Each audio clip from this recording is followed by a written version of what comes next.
하나님께 드리는 모든 헌금은 자원해서 드려야 됩니다. 하나님의 것을 하나님께 드릴 때에도 스스로 서원을 해서 드릴 때에도 자원입니다. 하나님께 드리는 헌금은 강요가 없습니다. 하나님의 성전에 나올 때 빈손으로 나오지 말라라는 표현은 있어요. 근데 이것을 어떤 강요 이것이 아니라 하나님께서 허락하신 것 가운데 형편에 맞게 자원해서 드려라 라고 하나님께서는 그 부분에 굉장히 여유로운 그런 의미를 담아서 이 말씀을 하고 계십니다. 그런데 우리나라에는 헌금 종류가 너무 많아요. 성경적이지 않은 것도 있어요. 성도들의 부담을 가중시키는 그런 것들도 있습니다. 성경적이지 않은 헌금은 하지 않아도 별로 문제가 되지 않습니다. 하나님의 뜻이 아니기 때문에 그렇습니다. 근데 지금 오늘 말씀은 특별히 연보라고 얘기할 때 구제헌금이라고 번역하는 것이 더 옳을 것 같습니다. 이게 구제헌금 같은 경우는 취지를 잘 설명하고 잘 실행하는 것이 굉장히 중요합니다. 이 구제헌금을 드리는 것은요, 가난하고 어려운 성도, 힘들고 어려운 교회, 그리고 사회 속에 이 소외된 사람들을 돕는 데 사용하는 물질이기 때문에 그 부분은 잘 얘기하고 취지를 잘 설명해서 성도들이 많이 동참할 수 있도록 하면 훨씬 좋을 것 같아요. 특별히 오늘 이 구제헌금을 얘기할 때에는 다른 데 사용하는 구제헌금이 아니고요, 예루살렘 교회를 위한 헌금입니다. 그러니까 예루살렘 교회는 가장 먼저 세워진 초대교회잖아요. 초대교회인데 이 박해로 인해서 성도들이 흩어질 수밖에 없어요.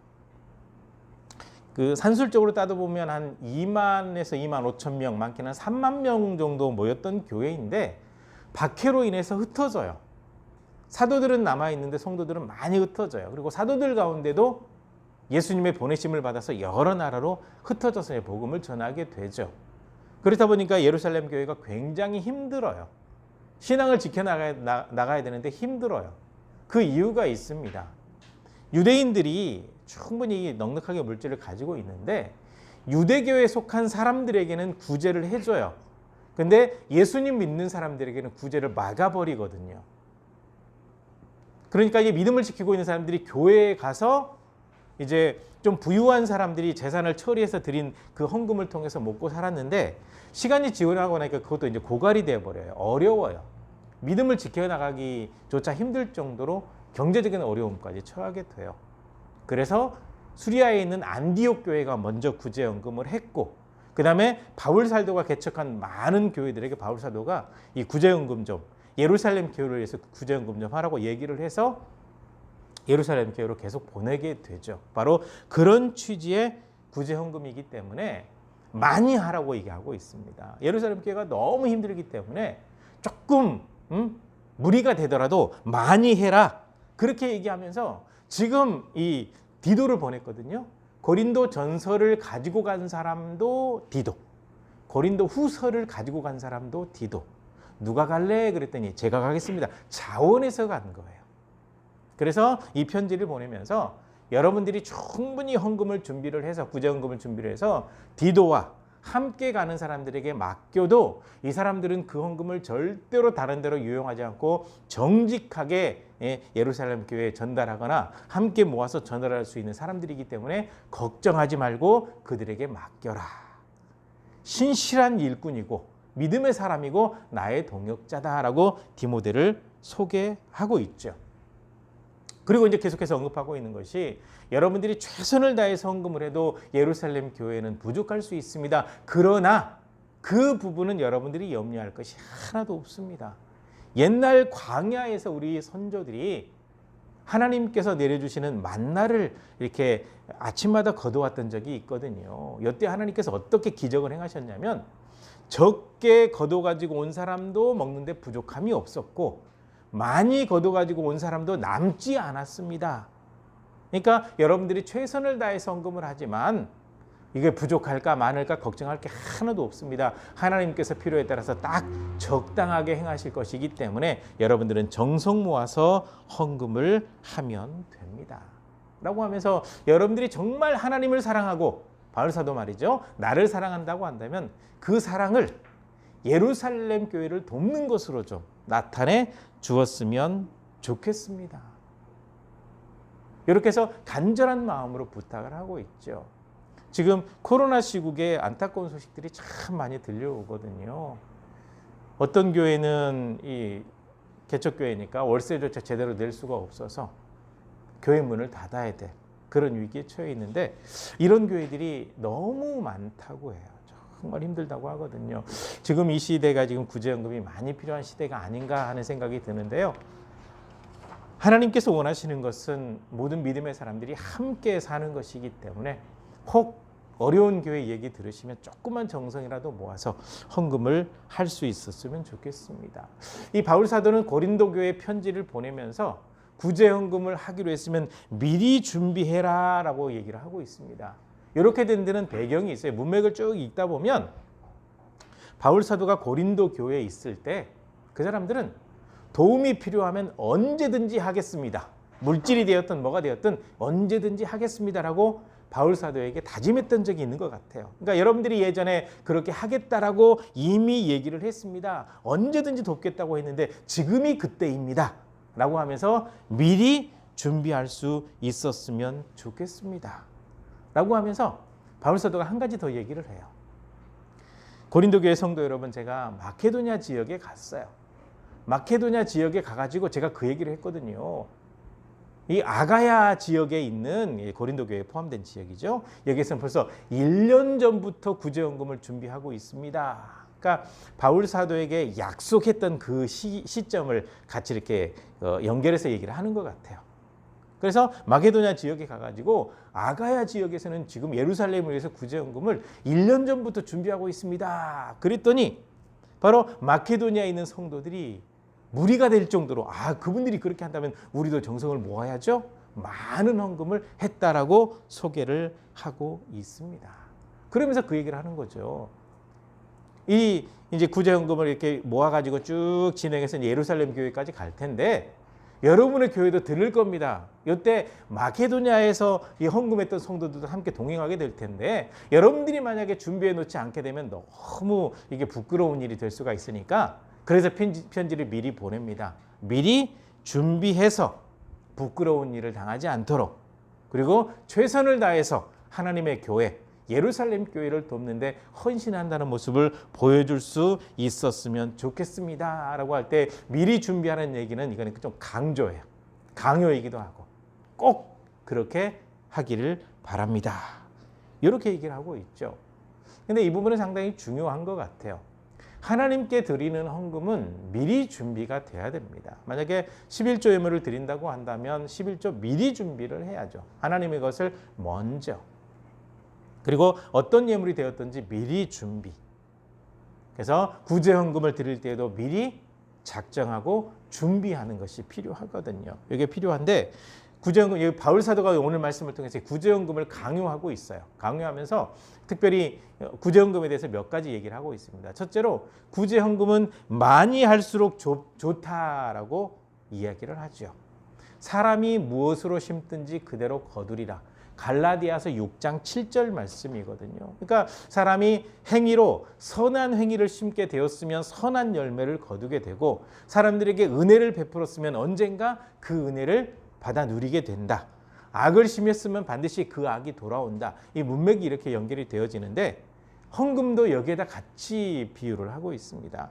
하나님 앞에 많이 심게 되면 많이 거두게 되는 겁니다. 많이 베푸세요. 가능하면 많이 베푸세요. 그러면 하나님께서 모든 것을 다 채워 주실 것입니다. 많이 심는 자에게는 많이 주시고 적게 심는 자에게는 적게 주십니다. 라는 이 표현을 통해서 도와야 될 이 규모가 너무 크기 때문에 최선을 다해서 섬기게 되면 나머지는 하나님께서 책임지실 겁니다. 라는 거거든요. 그러니까 하나님 앞에 심는다라고 할 때 이것은 사라져버리는 것이 아니거든요. 그래서 너희 식물을 물 위에 던져라. 그러면 때가 되면 거두게 되리라. 구약의 말씀 가운데도 이게 언급이 되어 있거든요. 그러니까 하나님 앞에서 심게 되면 얼마든지 많이 거두게 되니까 어려운 교회를 돕는 일에 인색하지 말고 최선을 다해서 했으면 좋겠다라고 얘기를 하고 있습니다. 그래서 될 수 있으면 고린도 교회 성도들에게 많이 하라고 얘기하고 있죠.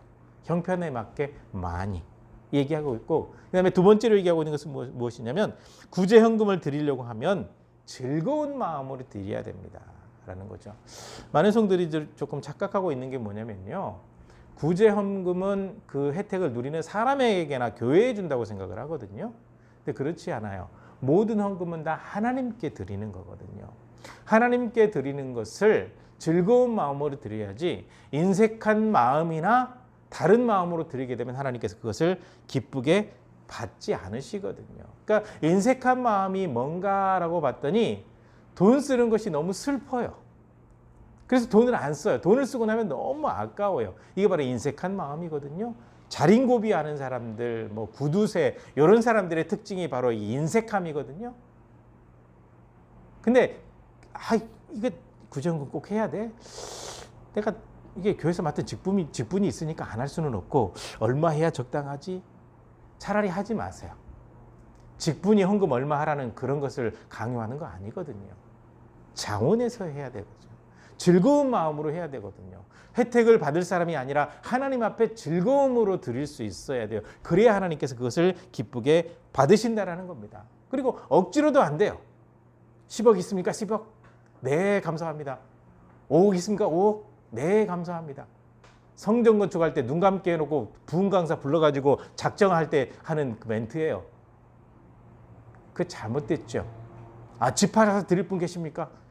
성경적이지 않아요. 절대 잘못됐습니다. 억지로 드리는 거요? 하나님께서 기뻐 받지 않으세요. 교회는 아름답게 세워질지 모르겠지만 절대로 하나님께서 원치 않으신 부분이거든요. 억지로 강요에 의해서 하는 거? 아니요, 그렇지 않아요. 절대 잘못되었습니다. 하나님께 드리는 헌금은 즐거운 마음으로, 구제 헌금이라고 할지라도 즐거운 마음으로 드릴 수 있어야지 인색한 마음이 생기거나 다른 사람 눈치 보거나 억지로 해야 되는 상황이 된다고 한다면 그 헌금은 하지 마세요. 하나님께서 기뻐받지 않으십니다. 내가 즐겁게 드릴 수 있을 때, 즐거운 마음으로 드릴 때 하나님께서 기뻐받으시는 거예요. 그 구약에 보게 되면 성막을 지어요. 성막을 지을 때 이스라엘 백성들이 노예로 살고 있던 그 어려운 상황 속에서 구해냈기 때문에 하나님께서는 강요할 수 있거든요. 내가 너희를 말이야 이집트이 노예로 살고 있을 때 구해줬잖아. 그리고 나올 때 빈손으로 나오지 않게 뭐 금은보화 챙겨오게 했지. 그거 내놔. 내 성막 지을 거야. 이렇게 할 수도 있거든요. 하나님은 충분히 그들에게 은혜 베풀었으니까. 근데 그렇게 하지 않았습니다. 하지 않았어요. 모세를 통해서 이렇게 말씀하셨습니다. 성막을 짓는 데 필요한 것은 이런 것들이다. 그러니까 이스라엘 백성들에게 가서 이런 것들이 필요한데 자원해서 있는 것 가운데 스스로 즐겁게 낼 수 있는 마음으로 드리도록 해라 라고 말씀을 하셨거든요. 그래서 그대로 실행을 했는데 얼마나 즐거운 마음으로 드렸던지 성막을 짓고도 남을 만큼이 돼가지고 이제 더 가져오지 말라고 할 정도가 되었거든요. 하나님의 방법입니다. 이게 즐거운 마음으로 자원해서 드리는 거예요. 절대 헌금은 강요하지 않아요. 지금 오늘 본문이 헌금에 관한 본문이기 때문에 제가 말씀을 드리는 거지, 저는 헌금 강요하지 않아요. 성경대로 가르칠 뿐입니다. 강요할 필요도 없습니다. 강요해서 드리는 헌금은 하나님께서 받지 않으시기 때문에 아무런 하나님 앞에는 드려지는 것이 못 돼버리기 때문에 그렇습니다. 아무튼 즐거운 마음으로 드릴 수 있어야 돼요. 자원해서 즐겁게, 자원해서 드릴 만큼 드리세요. 그래야 하나님께서 기뻐하시고 그 물질도 더 귀하게 사용되는 겁니다. 그리고 구제 헌금은요, 하나님께서 받으시기 때문에 오병이어처럼 사용하신다라고 언급하고 있습니다. 하나님께서 사용하시는 거예요. 오병이어가 뭡니까? 보리떡 5개, 물고기 2마리. 작은 보리떡 5개, 작은 물고기 2마리가 맞아요. 한 12살, 13살 정도 되는 소년의 도시락이었거든요. 가난한 사람의 도시락.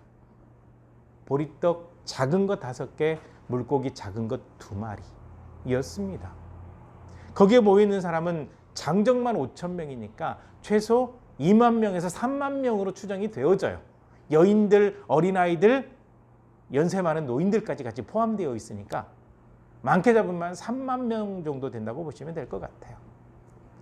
그 사람들을 쭉 앉혀놓고 보리떡 5개와 물고기 2마리로 거기 있는 사람들을 다 먹이시고도 12광주리를 남기셨어요.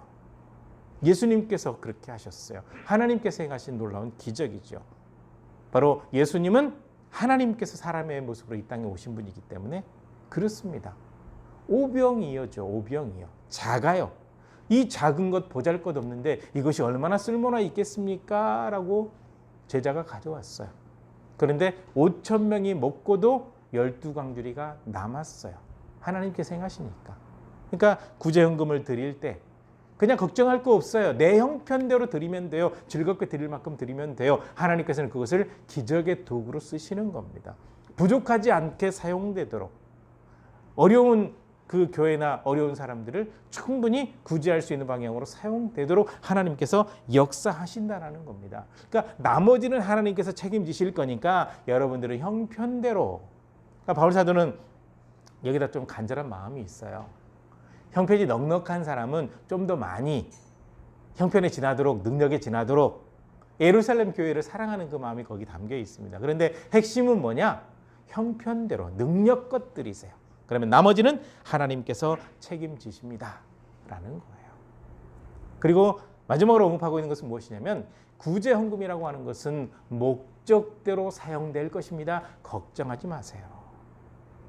헌금은 목적대로 사용이 되어야 됩니다. 잘못 사용되면 큰 문제가 발생하게 되는 거거든요. 그래서 구제헌금 드리는 목적이 무엇입니까? 어려운 교회, 어려운 성도, 그 다음에 소외되어 있는 사람들, 어려운 사람들에게 도움을 주기 위한 거잖아요. 그러니까 여기에서 이 구제헌금은 예루살렘 교회를 위한 겁니다. 형편이 너무나 어렵기 때문에 모든 구제헌금을 모아서 다 예루살렘 교회로 보내게 되는 거죠. 그러면 예루살렘 교회 성도들이 많이 흩어져 있고 조금 남아 있지만 그 성도들이 핍박 가운데 마음껏 예수님 믿고 예배드릴 수 있는 상황이 만들어지는 거예요. 그래서 그런 방향으로 사용되는 겁니다. 그래서 이 바울 사도가 여러 지역 다니면서 계속해서 이 구제헌금을 모았던 이유가 예루살렘 교회는 생산 도시가 아니고 소비 도시거든요. 어디서 헌금 나올 길이 없어요. 완전히 모든 게 막혀버렸기 때문에. 그래서 지속적으로 도왔거든요. 이게 이제 교회의 진짜 모습입니다. 교회가 자기 교회만 생각하는 것이 아니라 어려움 가운데 있는 교회, 어려움 가운데 있는 성도, 그 다음에 세상 가운데 어려움 가운데 있는 사람들을 돕는 모습. 이게 필요하거든요. 근데 지금 한국 교회가 열심히 덩치만 키우고 구제헌금으로 낸 것도 구제가 제대로 이루어지지 않고 재정부터 먼저 써야죠. 이게 재정회의 할 때 들어가 보면 참 너무 인간적으로 가요. 성경대로 안 가고 인간적으로 가요. 이미 책정되어 있는 것도 이렇게 써야 되는데 아니요, 이게 안 되니까 이렇게 돌려가지고 먼저 교회부터 뭐 합시다. 하나님의 능력을 믿지 못하고 사람의 능력을 믿으니까 교회가 더 어려워지는 거죠. 목적대로 사용되는 것이 굉장히 중요합니다. 그래서 이 구제헌금의 목적은요, 성도의 부족함을 채워주는 것, 보충해 주는 것이다 라는 거죠. 성도의 궁핍, 가난, 빈곤. 이 빈곤이라는 말은요, 정말 찢어지게 가난하다라는 뜻이거든요. 그런 것들을 채워줄 수가 있어야 된다는 거죠. 그래서 보충해 준다라고 할 때 그냥 조금 주는 것이 아니라 충분하게 채워준다고 할 때 보충이라고 하거든요. 그래서 이 구제헌금의 목적은 찢어지게 가난한 성도, 찢어지게 가난한 교회, 찢어지게 가난한 사회 속에 있는 사람들에게 충분히 생활할 수 있도록 돕는 이 상황으로 베풀어 줄 수 있어야 된다라고 언급을 하고 있습니다. 그래서 8장과 9장 전체적인 내용이 이 구제헌금에 관한 거거든요. 구제헌금에 관한 건데 이 8장 9장을 오해하면 안 돼요. 어떤 분이 이렇게 얘기합니다. 이야, 바울 사도는 헌금 뜯어내는데 참 도사다, 도사. 정말 잘한다. 라고 이 본문을 해석해버리는 사람이 있더라고요. 그 다음에 또 어떤 사람은 헌금 많이 내는 것이 복입니다. 고린도후서 8장 9장을 한번 읽어보십시오. 성경을 몰라도 그렇게 모를까요? 바울 사도가 헌금 뜯어내는데 탁월하다고요? 아니요. 예루살렘 교회를 도와야 되겠다는 간절한 마음이 여기 담겨 있는 겁니다. 어려움 당한 교회, 가장 최초로 세워졌던 교회, 그 교회가 무너지기 일보 직전이고 그들의 신앙을 지켜나가기 어려운 상황이니까 그 교회를 안타까워하는 마음, 그 간절한 마음이 담겨 있으니까 구구절절 이렇게 얘기하는 거지, 헌금 뜯어내는데 탁월해서 이렇게 한 거 아니거든요. 잘못되었습니다. 그 다음에 헌금을 많이 하면 복 받는다. 아니요, 이게 덮어놓고 그렇게 얘기하게 되면 성경을 오해한 겁니다. 자원입니다. 자원이요. 하나님을 사랑하는 마음으로, 하나님 앞에 기쁜 마음으로, 즐거운 마음으로 자원 안에서 드려야지 무조건 헌금을 많이 드리면 된다고요? 그래서 뭐 집 팔게 하고 뭐 팔게 하고 그렇게 합니까? 이 본문을 잘못 사용하는 거예요. 이 성경 본문 잘못 사용하게 되면 그게 교회가 아니라 그냥 하나의 이익단체가 돼버리는 거거든요. 위험합니다.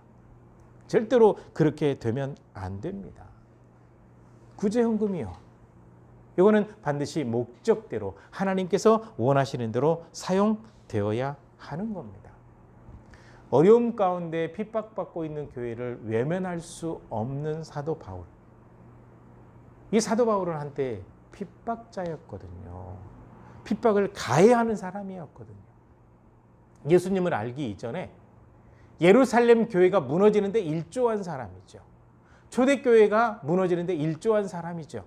스데반 집사가 돌에 맞아 순교할 때 돌 던지는 사람들의 옷을 지키고 증인되었던 사람이 사도 바울입니다. 예수님 모를 때 빚진 자예요. 예루살렘 교회 엄청나게 빚진 자입니다. 예수 그리스도를 만나고 예수님 믿고 복음에 대해서 제대로 알고 나니까 자기의 모습이 너무너무 부끄러워요. 그리고 그렇게 성령 충만하고 말씀 충만했던 교회가 점점점 약해져가는 그 상황을 보면서 마음이 안타까웠습니다.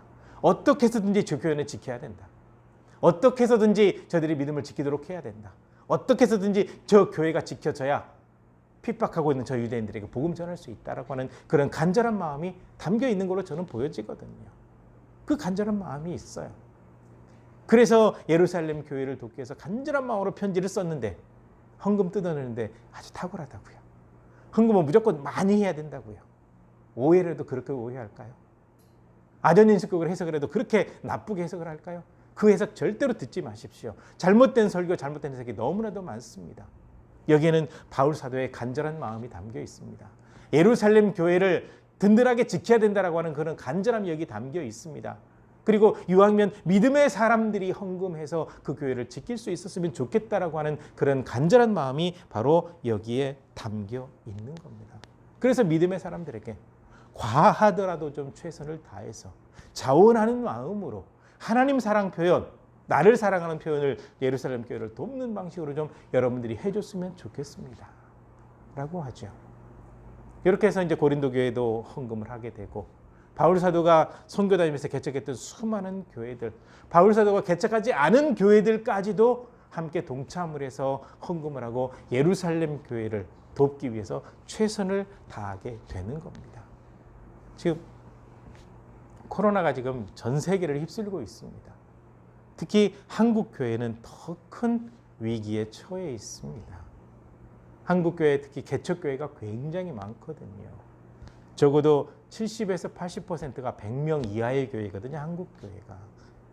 큰 교회가 많아 보이는 것 같지만 사실 작은 교회가 훨씬 많거든요. 이 시국에 바울 사도의 이 편지는요, 너무 마음에 와닿더라고요.